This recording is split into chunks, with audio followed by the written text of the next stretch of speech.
You're listening to Rotary Radio on 94.7 The Pulse.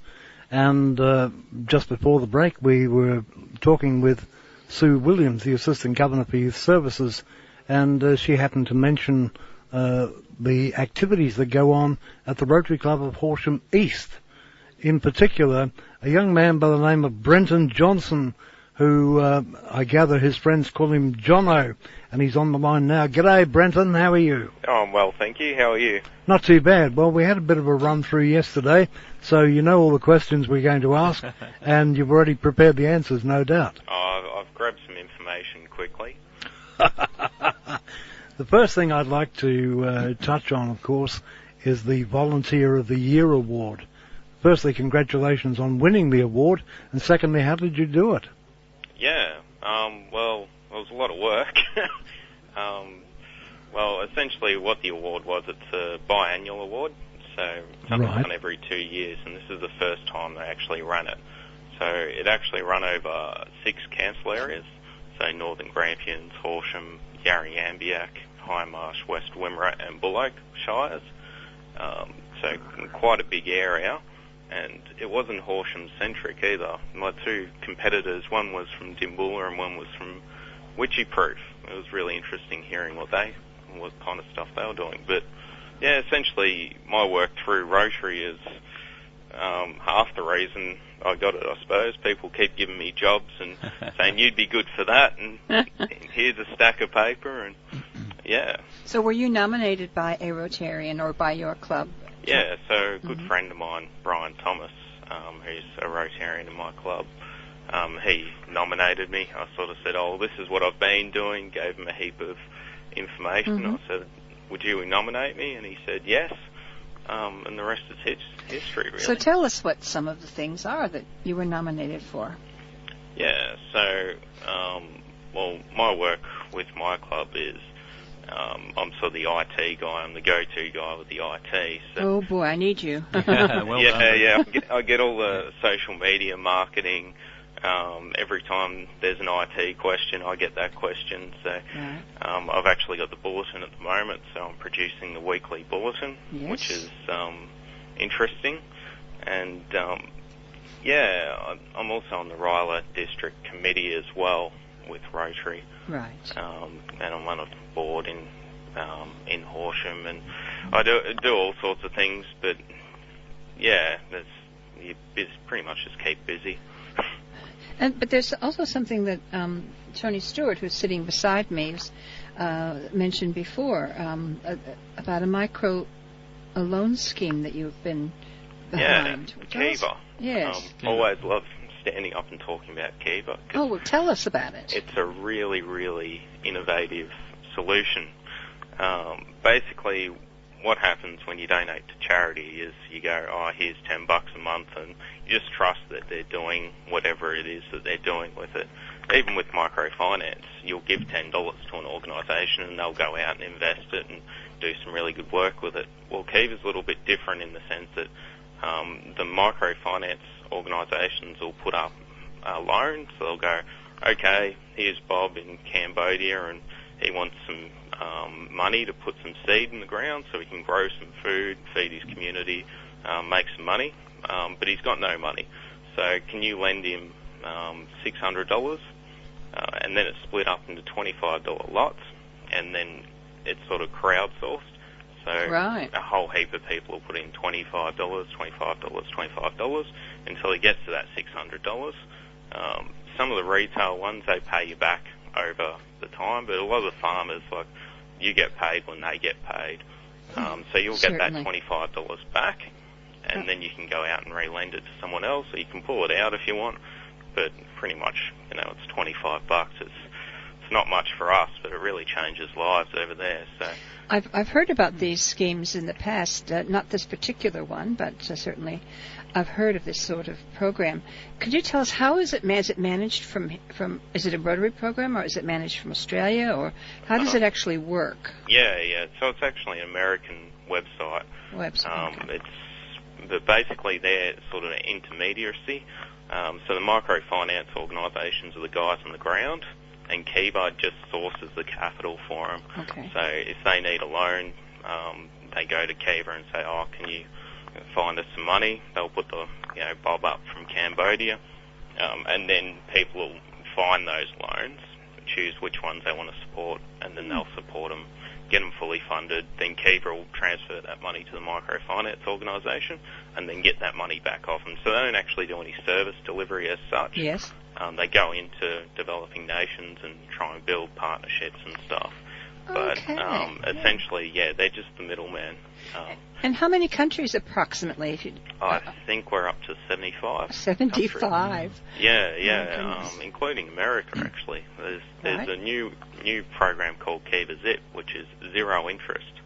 So usually microfinance organisations have to charge quite a bit of interest because of the expense of delivering small loans, which works. Like people take them out and they support them and all of that sort of thing. But Kiva Zips, it would work really well in a Rotary sense because you have like a business mentor and they'll go, okay, I vouch for Bob, give him money. Yes. And you got a bigger default rate. Like you don't default really on Kiva. It's about 99% repayment rate. But this one, it's no interest. So, and that people usually get through because their business mentors looking out for them and making sure they're making payments and just really on their side. So Jono, do you do the promotional side, or what side, what part are you involved? Well, what you do is you can set up a team. So anyone can set up a team. Anyone can log on to Kiva, that's Kiva, and start their own team, and then you try and recruit people to your team. So I recruited a Rotarian about a year ago. I think he's made well over $15,000 worth of loans so far. So some people just run away with it. Other people just, a loan every quarter or something like that, whatever they can sort of afford. Or $15,000 sounds like a lot of money. Yeah, well, a lot of it's recycled too. So he might have 10,000 in it, and it just keeps getting recycled. Yes. So, okay. It works well for him. And can you tell us of a success story that will inspire our listeners to get involved? Yeah. Well, one of my first loans on Kiva was a bloke, Ahmed, I think he was from Palestine. He was selling fish. That was his job. He didn't have education or anything like that. He had to leave school early to go and get money for food and that sort of thing. So he used to sell fish, and at the end of the day, he used to have to throw all his fish out because he didn't have a refrigerator. So he said, please, can I have a couple of $100 to buy a refrigerator or a freezer to put my fish in? So we all got together and lent him money, me and the rest of the world, and now he's got a freezer. So he makes that money back really quickly, paid me back. Another girl over in Cambodia wants to go and do further education overseas. I lent her some money. I don't think I'm going to get paid back for a while, but that's fine. She actually won like the highest award in the country or something as far as high school goes, but just wouldn't have been able to study at Harvard or wherever she was going if there wasn't people out there that were prepared to crowdsource. Well, I'm glad you mentioned that because I didn't think about it being for something like education. I was thinking more like the business, like the fish story. Yeah. And the important thing with microfinance is sometimes people go, there was a situation in London where people said, we feel sorry for Africans, we'll give them all our old clothes. So someone dumped a whole heap of clothing in the middle of Africa somewhere, and all the women who used to do all the sewing and make clothes all went out of business pretty much overnight. There's no market for them anymore. So I really believe in investing in those small businesses. And a lot of them are women on Kiva, really investing in them, and then they can build their own economy up. Teach a man to fish type mentality. Yes, indeed. Are you aware of one of the projects that is supported by a number of Rotary clubs in this district is the Surrey Village project in Papua New Guinea, and it's been being supported, that village, for a while, and just what you mentioned brought it to mind, in that the latest report from that work over there is that, with the women of the small area were given a sewing machine, and now they're making clothes and selling them. So it's and that's the sort of stuff you want, Yep. But, like poor Ahmed, who literally just wasting food, can now save that food. It's just all this stuff we take for granted, like refrigeration and sanitation and all of these sort of things. They just don't have. It's great work, Jono, to hear what you're doing in that regard. But you're obviously a pretty busy bloke with full-time work in the IT profession and support in the club in their wide-ranging IT communications and Kiva and District RILA Committee. I was just thinking we should also point out that the preceding information about Kiva was not a paid commercial. Yeah, believe it or not. I just really believe in what they do. But we can put it up on our website, and we'd be more than happy to do so because it's a pretty good message. So, just how do you find all this time, Jono, to do the work that you're doing? I seem to have a lot of time. I think you can make time if you really want to do something. And like some things aren't a big time commitment. The RILA stuff isn't really a big time commitment during the year. Sort of comes towards closer to the end. Like we're running the camp April. You're involved in the delivery of the program? I don't deliver the program. Right. We've got a leadership team that do a fantastic job. Like we do a little bit of work on the committee, but nothing compared to what the leadership team put into it. So, like our major thing is probably that sort of lead up. December is when the cut-off for the applications are going to close. The secretary's going to be pretty busy then when everyone starts piling in applications in December. And you've got December 20th. more applications than you've got places for. I wish that was the case. It's been slow, yeah? I've just pulled up some stats on Facebook just before I got on the... As you do? As I do. If I wanted to send an advertising thing, you got, well over 95% of young people on Facebook between the ages of 18 to 25, so this is going to be pretty close. But there's about 28,000 young people in Geelong and about 15,000 in Ballarat. So if we can find, that's between the 18 to 25, so you can find the best of those guys, present them with the RILA award, and then get them to go off on the camp for 6 days or something. Yeah. That would be ideal. Yeah. Sounds very good. And we were talking earlier about how positive the outcomes of those experiences are when people come back and talk at the Rotary clubs and just tell us how much they've been inspired by the exposure to people that they didn't know, but also, those general sort of leadership subjects which they're introduced to. Yeah, well, true story. I'm actually a past RILArian myself. That's what got me into Rotary in the first place.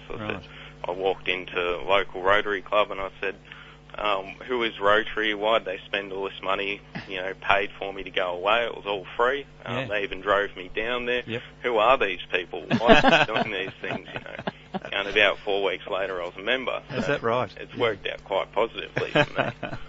Oh, that's great. Great news. And they've got you in the leadership team of the Rotary Club, doing some pretty good work with the website, Facebook, and the bulletin.